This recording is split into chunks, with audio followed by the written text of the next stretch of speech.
कराने में इनका बहुत बड़ा योगदान होता है। जैसे हमने देखा कि आज 40,000 हुए नाम जप, अब कल जब 30,000 में हम रोकेंगे तो हमें जलन होगी कि 10,000 का हमारा घाटा हो रहा है यार, कैसे पूरा करें 10,000 तो पूरा। अगर हम गिने ना होते तो ये प्रक्रिया ना होती।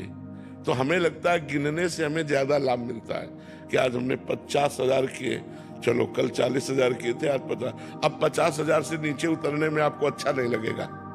तो मुझे लगता है नए साधक को गिनकर करना चाहिए, माला से, काउंटर से, जैसे भी बने, तो उससे हमारी रुचि बनती है, वैसी संख्या बनती है। अब ऐसे हमारा घंटा भर मन लगा और कभी बिल्कुल ना लगा तो फिर वो ठीक नहीं रहेगा।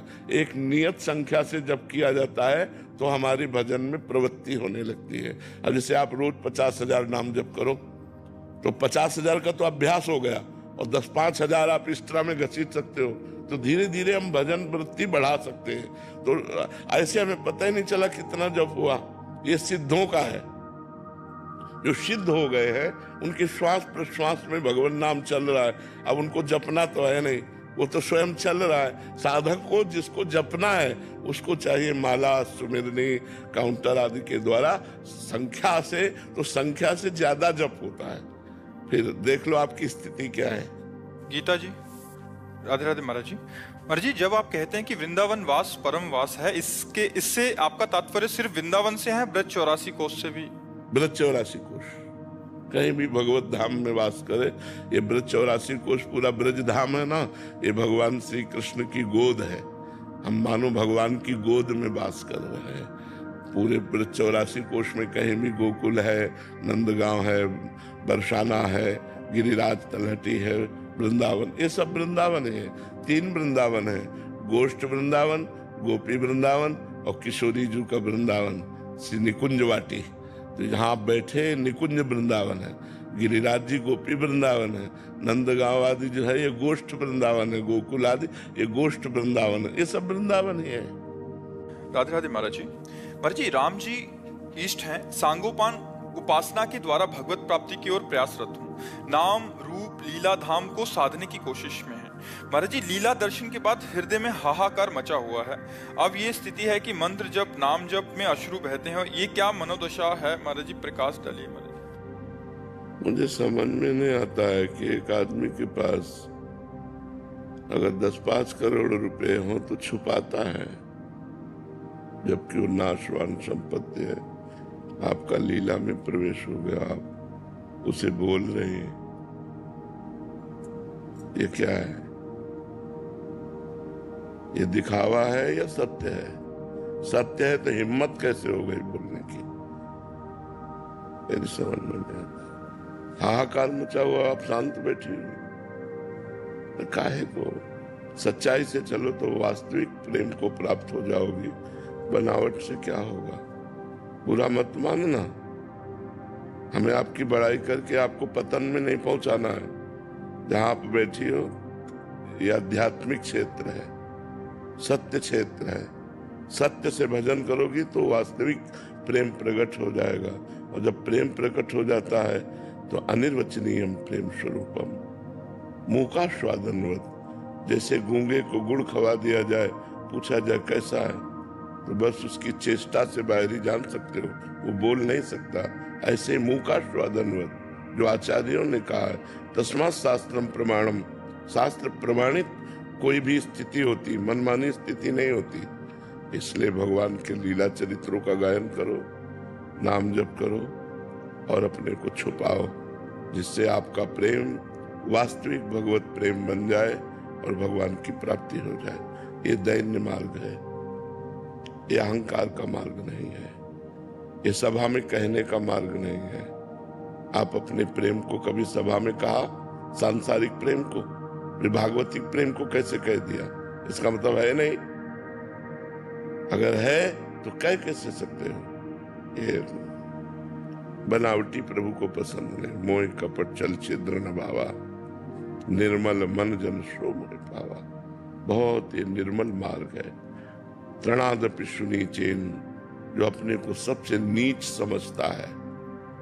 तरोरि सहिष्णुना, जो वृक्ष के समान सहनशील होता है। अमानी ना मान देना, जो स्वयं अमानी रहकर दूसरों को सम्मान देता है, कीर्तनिया सदा हरि, वो भगवान का भजन करने वाला होता है। अभी चलो, किसी से कहो मत, चुपचाप चलो। मुझे बस आपके सामने हाँ, फिर भी नहीं, ताकत कहीं नहीं करते। तपस्वी नहीं है, भगवान के प्रेमी भक्त हैं।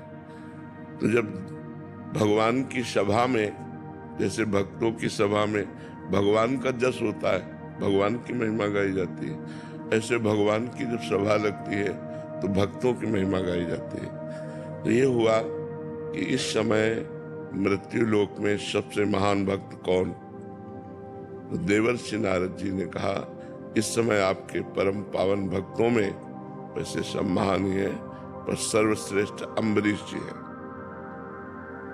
तो वहां दुर्वासा जी भी बैठे हुए थे। तुम्हारे प्रश्न का ही उत्तर है, दुर्वासा जी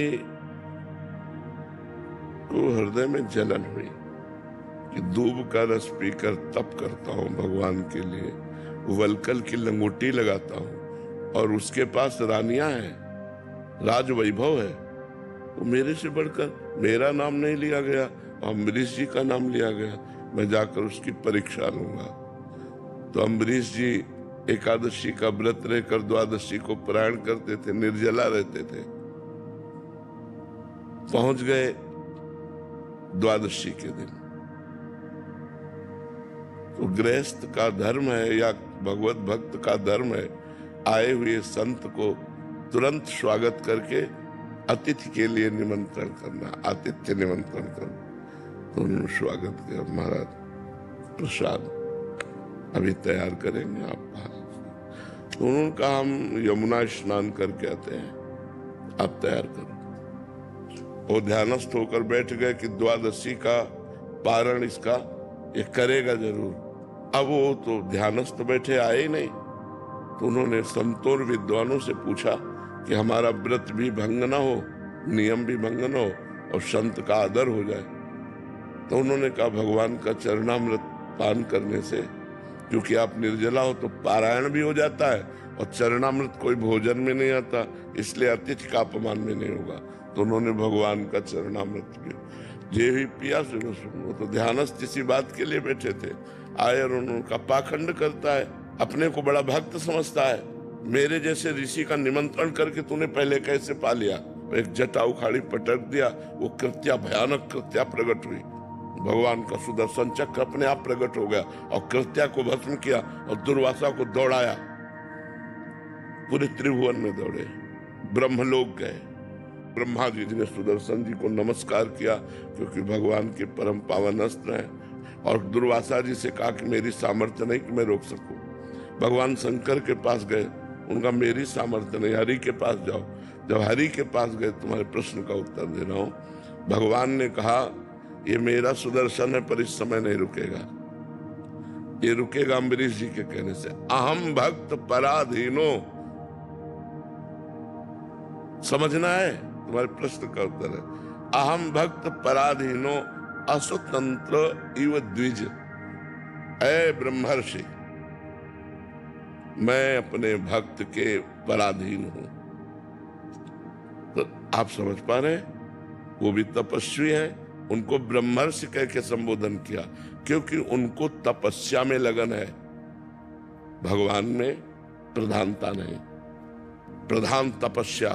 और अम्बरीश जी में तपस्या नहीं, सीधे भगवान। सावई मना कृष्ण पदारविंदयो, आपका कुछ अस्तित्व है, आपके कोई अपने हैं। इन्होंने सब अपनेपन का त्याग करके, अस्तित्व अपना मिटा करके, हम कह दे खड़े रहो तो खड़े रहो, हम कहें बैठ जाओ बैठ जाओ, हम कहें भोजन पालो पालो, नहीं पाना नहीं पाओ, तो इनके लिए निकलेगा ये हमारे बच्चे हैं। क्योंकि आपके लिए, आप हमारी कुछ आज्ञा पे चल सकते हैं, संपूर्ण आज्ञा पर नहीं। स्वीकार करते हैं बात? क्योंकि आप भी केवल ये नहीं कह सकते मेरे महाराज जी हैं, और ये बोल सकते हैं केवल मेरे महाराज जी हैं, क्योंकि इनके कोई नहीं है। माता पिता परिवार संपत्ति घर सब है, लेकिन इनके कोई नहीं है। ये कह सकते हैं केवल मेरे महाराज जी, और हम कह सकते हैं केवल मेरे बच्चे। आप समझ पा रहे ना? इस कारण से ऐसा हम आपको, हमारे ही बच्चे सब हो, पर हम ये नहीं कह सकते कि आप सिर्फ मेरे हो। जैसे मीरा जी कह रहे, मेरे तो गिरधर गोपाल दूसरों न कोई, जाके सिर मोर मुकुट मेरो